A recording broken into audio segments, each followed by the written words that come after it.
Hi there. I'm just here at the INAC occupation of Regina. We are looking at having a few of these broadcasts, and I'm here with Duranger, a well-known activist. She's going to share some of her thoughts with us on why she's here today.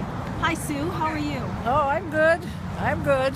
Could you share with us a little bit about some of your thoughts around what's going on right now across the country, and maybe share with your experience and what you see going on in your travels? What would you think are some of the issues, and why is it such an important, critical time right now? It's an important, critical time right now because enough is enough. And a lot of people are just focused on the suicides in Attawapiskat, which is horrendous, it's horrific, and it needs to be addressed, but it's way, way broader than that.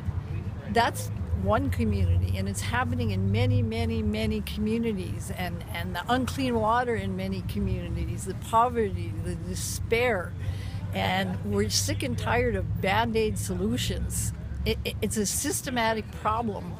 Like the sign says here, colonialism no more. This goes back to colonialism, the Indian Act. The Indian Act is the creation of all this poverty and despair. When we think of the trillions of dollars that are in trust for our communities, we could heal our own communities. We don't need government band-aid solutions. It's time to assert who we are, our sovereignty, and that we can take care of our own solutions hand in hand with our supporters. We're not going to exclude people, but it's time for unity of our peoples, of all peoples on Turtle Island, to say enough is enough and let's make this right, and that we need change. We need change. We don't need to come to the government and beg them for band-aid solutions. We need to create change, and we the people, the grassroots people, can create that change.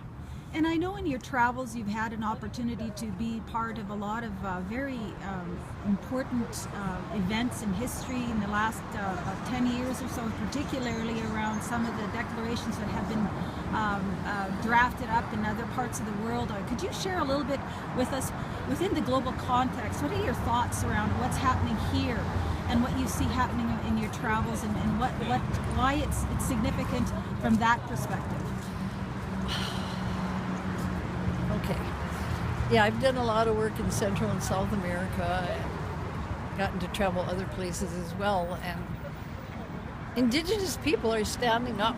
They're stronger than us in South America, because when you ain't got nothing to lose, you got nothing to lose.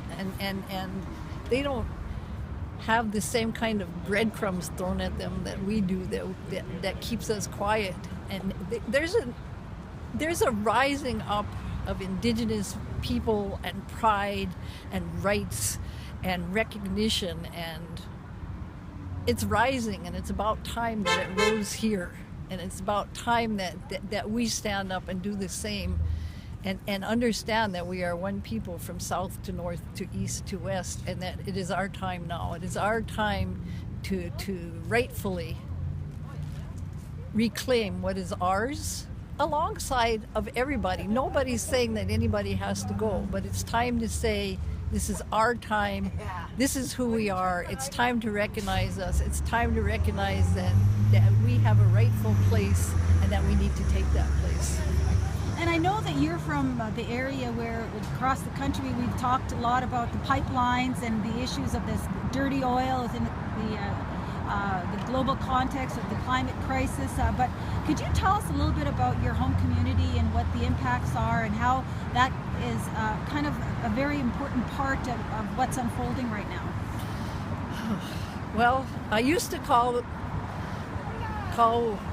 that community Ground Zero, but there's another community now, Fort McKay, that is even more Ground Zero.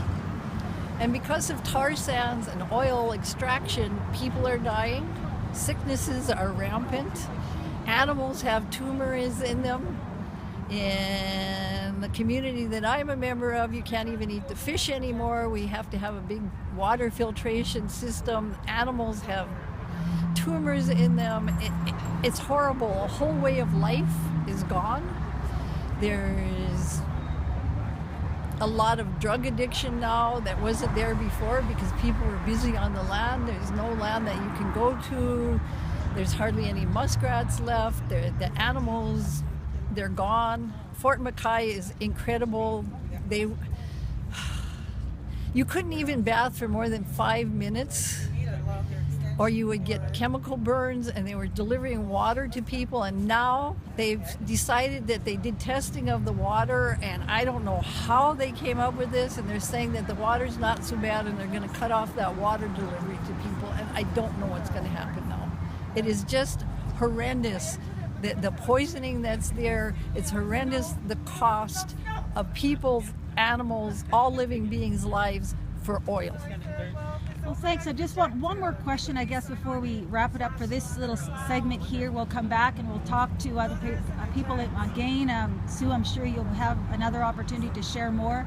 But just now bringing it back to today and what's happening here with INAC and their response to having us here. What message do you want to send in terms of where you see this, the response from INAC right now across the country and here in Regina? Well, the response from INAC is a typical response. Doors are closed. We're shut down.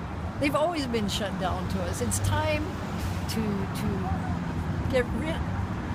get rid of the Indian Act.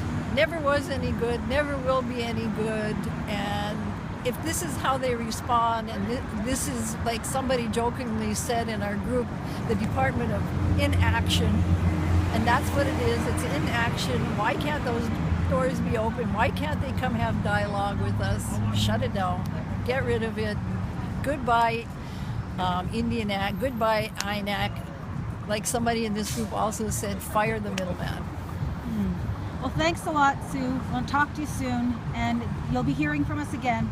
Bye. Bye.